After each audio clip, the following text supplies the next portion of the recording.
இன்னைக்கு நாம meet the சீரீஸ்ல 11வது பாகத்தை பார்க்க போறோம். கடைசி என்ன பார்த்தோன்னு ஞாபகம் இருக்குல்ல? ஜானுக்கும் கென்னுக்கும் இடையில எதுவும் இல்லைன்னு தெரிஞ்சதும் வர்ஷா கென்னை மீட் பண்ண போவேன். அங்க நடந்த ஆர்கியூமெண்ட்ல வர்ஷா அவளோட வலைகளை போதையிலேயே பிரேக் ஆகி சொன்ன. அப்ப கென்னும் ஃபீல் ஆக லவ் மேக்கிங் பண்ண மாதிரி பார்த்தோம். இனி அடுத்து என்ன நடந்தது அப்படிங்கறது இந்த எபிசோட்ல பார்க்கலாம். இந்த எபிசோடோட ஸ்டார்டிங் சீன்ல ஏர்லி மார்னிங் கென்னோட ரூம்ல தான் காட்டுறாங்க. அங்க வர்ஷா அப்பதான் கண்ணை திறந்து பாக்குறேன். எழுந்ததுமே கென்னை தான் தேடுறேன். பட் பக்கத்துல கென்ன இல்லை. சரி வெளியே இருப்பாளா இருக்கும்னு அவங்களுக்குள்ள ஏதோ எல்லாமே சரியான மாதிரி ஒரு சந்தோஷத்துல கென்னு கூப்பிட்டுக்கிட்டே வெளியே வரும். அங்க கென் எங்கேயுமே இல்லாம இருக்கு. அப்ப வருஷாவுக்கு அவ்வளவு கோபம் வரும். நைட்டு ஜஸ்ட் என்னை அமைதிப்படுத்த மட்டும்தான் அப்படி நடந்துகிட்டாரான்னு ஒரு மாதிரி ஃபீல் ஆகி அப்போவே கென்னுக்கிட்ட அதை பத்தி பேச நினைச்சேன். அவளுக்கு மெசேஜ் கால்னு ட்ரை பண்ணி பார்ப்போம். பட் எதுக்குமே கென் கிட்ட இருந்து எந்த ரிப்ளையுமே வராது. சரி, நம்ம கால் பண்ணாதான் அட்டன் பண்ண மாட்டேங்கிறான். அட்லீஸ்ட் இவளை அஃபிஷியலா வர வச்சேன், அப்படி அதை அவகிட்ட பேசிடலாம்னு நினைச்சேன். தாட்டுக்கு கால் பண்ணி கென் கிட்ட எனக்கு ஒரு மீட்டிங் அரேஞ்ச் பண்ணுங்க, காப்பிரைட் இஷ்யூ பத்தி நான் பேசணும்னு சொல்லி தாட் கென் கிளம்பிட்டா. வர்ஷா நீ எவ்வளவு வேணாலும் கிளைம் பண்ணிக்கலான்னு சொல்லிட்டான். அண்ட் இது எல்லாத்தையும் என்னையே பார்த்துக்க சொல்லியிருக்கான்னு சொன்னேன். அப்ப வர்ஷா அவளை ஏத்துக்கவே முடியாது. அவளுக்கு எல்லாம் அவ்வளவு ஈஸியா போச்சுல்ல. சரி போகட்டும்னு நினைச்சிட்டு அகைன் அந்த லெட்டர் எடுத்து படிச்சேன். அவளுக்குள்ள வெறுப்பை உருவாக்கிக்கிட்டன. எந்த முறை அவனால அது முடியாது. ஸோ கென்னை பார்க்க அவ ஸ்டே பண்ணியிருக்கிற பிளேஸுக்கு போவோம். பட் அங்க பார்த்தா கென் கிளம்பி ரெடியாகி பட் வர்ஷாவோட அம்மா கிட்ட பேசிட்டு இருக்கு. பார்த்ததும் நைட்டு நடந்ததை பத்தி தான் ஏதோ சொல்லிட்டு இருக்காளோன்னு நினைச்சேன். இங்க என்ன பண்ணிட்டு இருக்க கென்? என்ன ஃபேஸ் பண்ண முடியலன்னு என் அம்மா கிட்ட பேச வந்துட்டு என்ன திட்ட பார்ப்பேன். அப்ப வர்ஷா அவளை தடுத்து, நீ எதை பத்தி பேசுற வர்ஷா? நான் தான் மீட் பண்ணணும்னு சொன்னேன்னு சொல்ல. அப்ப அங்க என்ன நடந்ததுன்னு காட்டுறாங்க. ஆக்சுவலி அந்த லவ் மேக்கிங்க்கு அப்புறம் கென்னோட அந்த குற்ற உணர்வு இன்னுமே அவளுக்கு அதிகமாயிடும். நம்ம எதுக்காக இங்க வந்தோம், இப்ப என்ன பண்ணிட்டு இருக்கோம், அவளுக்கு கல்யாணம் ஆக போகுது, பட் எதுக்காக நம்ம இப்படி பண்ணிக்கிட்டு இருக்கோம்னு அவனுக்குள்ளே குழப்பங்கள் வர ஆரம்பி. ஸோ அப்போ கென் இதுக்கு மேல இங்க இருந்தா நல்லா இருக்காது, வர்ஷாவோட லைஃப அகைன் அழிச்சிடக்கூடாதுன்னு நினைச்சேன். கிளம்பலான்னு டிசைட் பண்ணிடுவோம். பட் அப்பதான் வர்ஷா அவளுக்கு கால் பண்ணி, நான் வர்ஷா கல்யாணத்துக்காக வந்திருக்கேன், நீ வந்திருக்கேன்னு கேள்விப்பட்டேன், உன்னை மீட் பண்ண முடியுமான்னு கேட்டிருப்பாங்க. இப்ப கென்னும் சரின்னு அவங்கள பார்த்துட்டு போலான்னு வெயிட் பண்ணிட்டு இருப்போம். அப்ப வர்ஷா அம்மா வந்ததும் எப்படி இருக்குன்னு எல்லாம் விசாரிச்சுட்டு கென் இங்க இருந்து போகும்போது அவ கையில கட்டியிருந்த வாட்சை கலட்டி கொடுத்துட்டு போயிருப்பாள்ல. இப்ப வர்ஷா அம்மா அதே மாதிரி ஒரு வாட்சை வாங்கிட்டு வந்து அதை கென்னுக்கு திருப்பி கொடுப்பாங்க.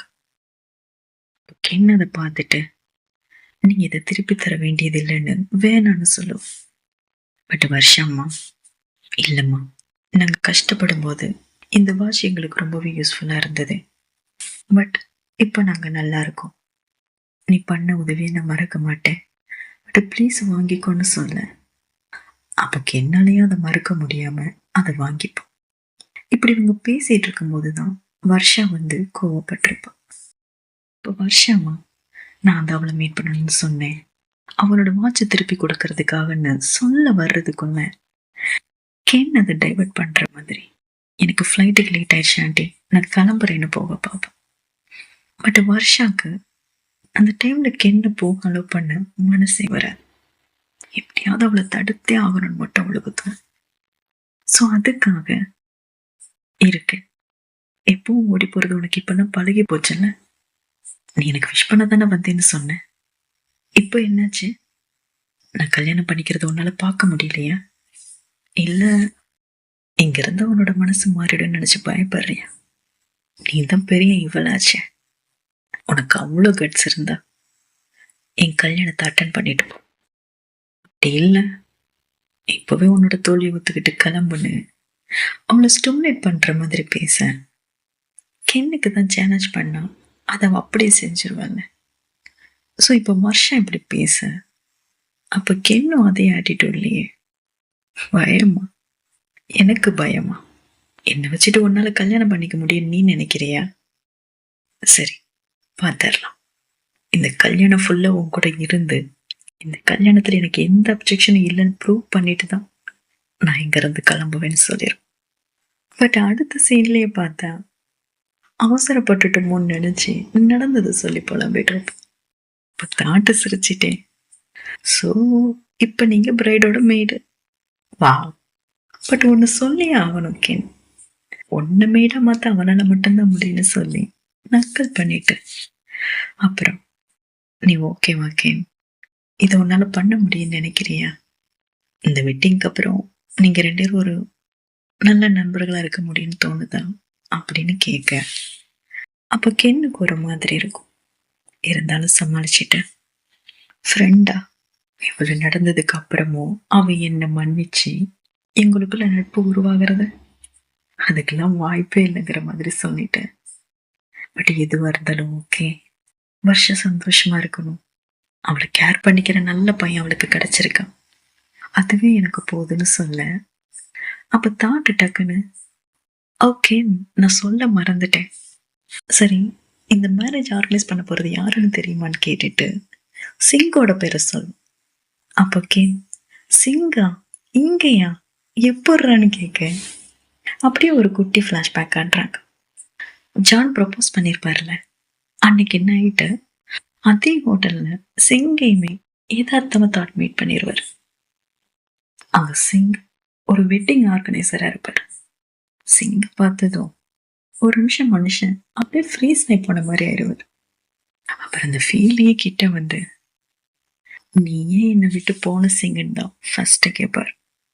பட் சிங் அப்போ ஃபர்ஸ்ட் நீ எப்படி இருக்க தாட், இப்பவும் கென் கூட தான் இருக்கியான்னு கேட்போம். அப்ப தாட் நீ ஏன் இப்படி பேசுற சிங், நம்ம இன்னும் பிரேக்கப் பண்ணிக்கவே இல்லைன்னு சொல்ல. அப்ப சிங் ஒரு சில விஷயங்களை சொல்றார். அதாவது தாட்டு அவரோட அம்மாவை மீட் பண்றதுக்கு சிங்க கூட்டிட்டு போயிருந்திருப்பாருல.